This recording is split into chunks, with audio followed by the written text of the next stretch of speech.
So we have here 1966 Corvette Stingray model, pristine, with a 427 to the crest here, entirely black.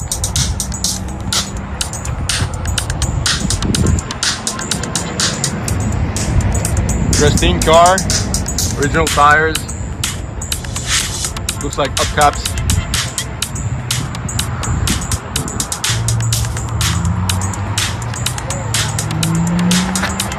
NCRS member, gold certified. The emblem is pretty nice.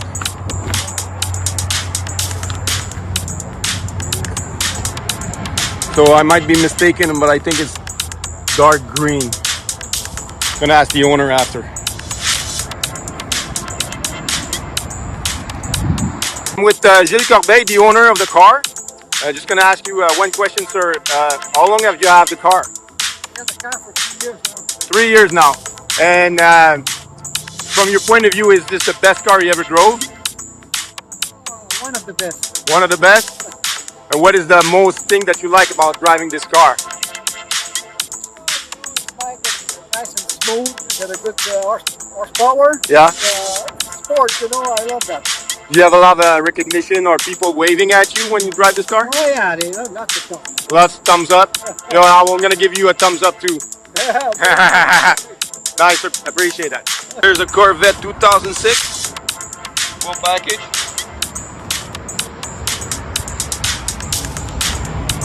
Full red. You can notice the customized wheels.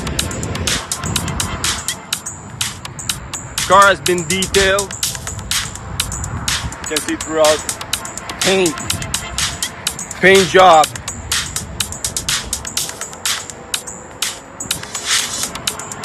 Still the interior red. We see the dash. Everything has been worked out, and we have here the T-top.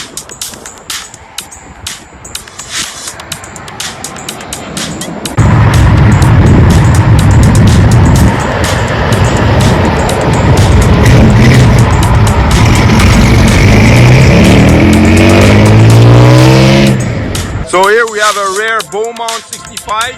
Well, we call it an Acadian, but actually it's a Beaumont. But it's very confusing when you say Beaumont, Acadian, you never know. So the convertible is a rare option for the Acadian. And you see it's wide, it's clean. We have extra gauge here.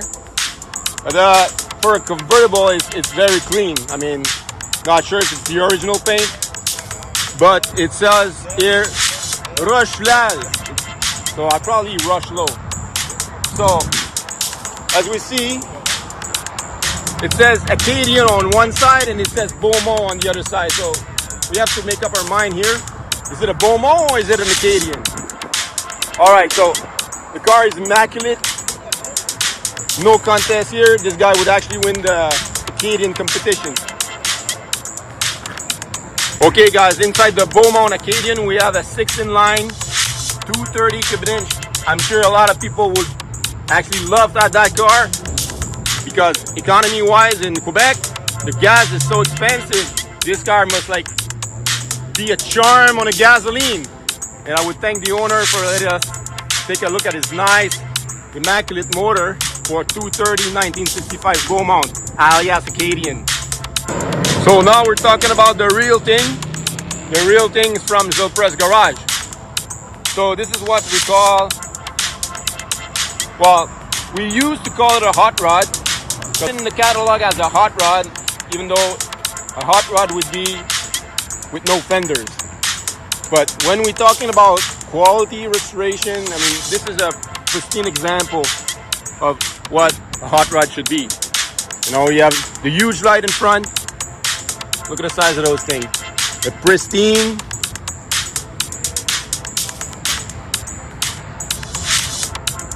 Through the louvers, you can see the block.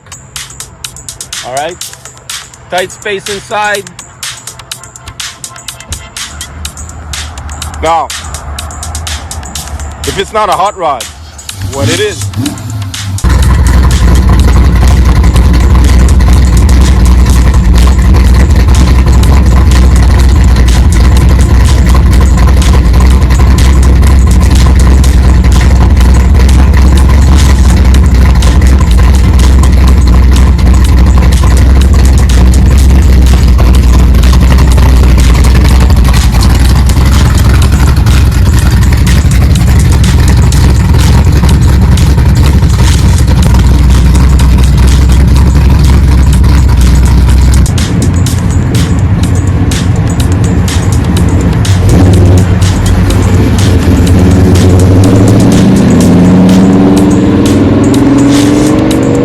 So here we have another quality restoration of a classic.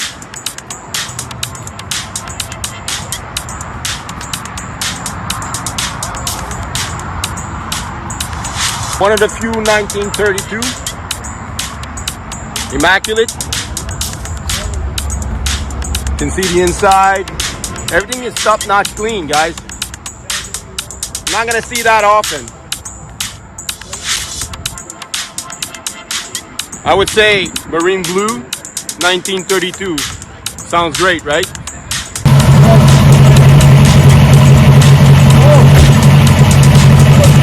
So, this one we have a special guest.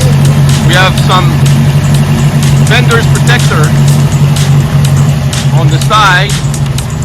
Not something that you see often, you know, to protect from the chip, from the little, you know, gravel that we have on the outside. All right. You know, it's roaring very nicely. I would think that, no doubt about it, it's in pristine condition.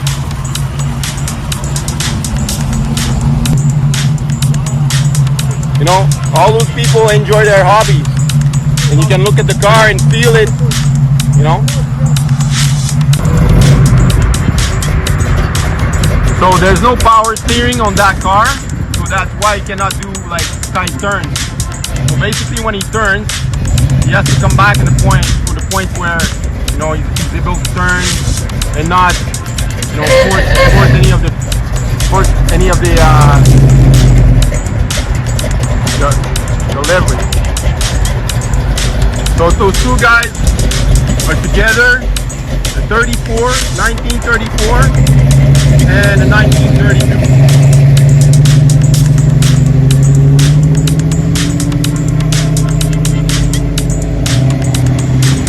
Green motor. Oh yeah, nice pickup. Cougar. Everybody loves the Cougar.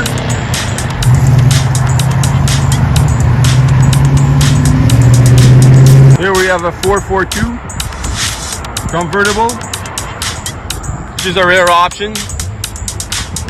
We have the decal, the 442 W30, right? No modification.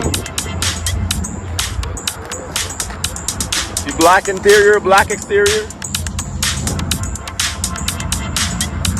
Logo here. So from my perspective, the black 442 has to be straight as an arrow, because everything you see.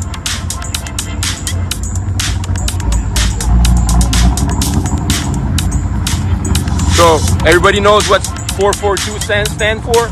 400 double exhaust with 4 barrels.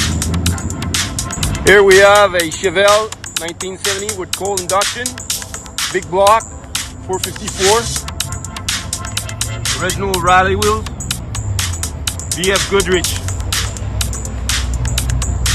You have the logo here, it says 444. Metallic blue, see, pretty neat. I like this type here, cold induction. You'd have to cool off the car, but you know, it's a big engine, so basically it produces a lot of heat.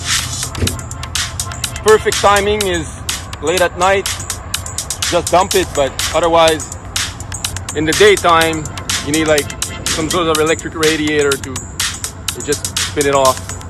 So the coal induction is not connected from the owner's sake because of some patent, but you can see that the bowl would actually go over here, right? And then with the coal induction, it refreshes the motor. So it's a big block, 454.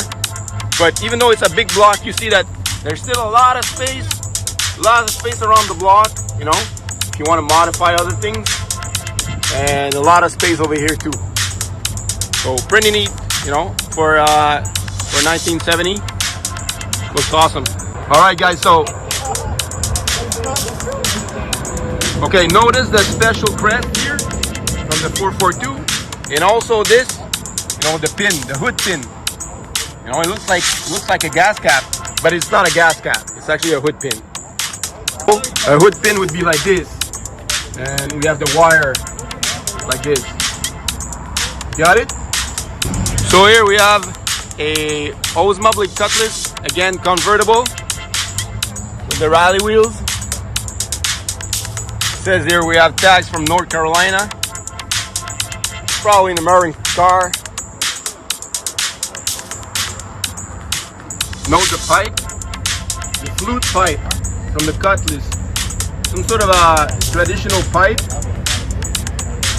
Again, we have the stripe on the side. The landmark of the Cutlass. So here we have a Mustang Coupe, 1970-71, mustard with the rally wheel. Notice the immaculate rally wheel, right? With original stripe down to the flat, the Mustang. Very original color, and a dark brown interior. Mustang. And we have some crest here. Mustang Club of America.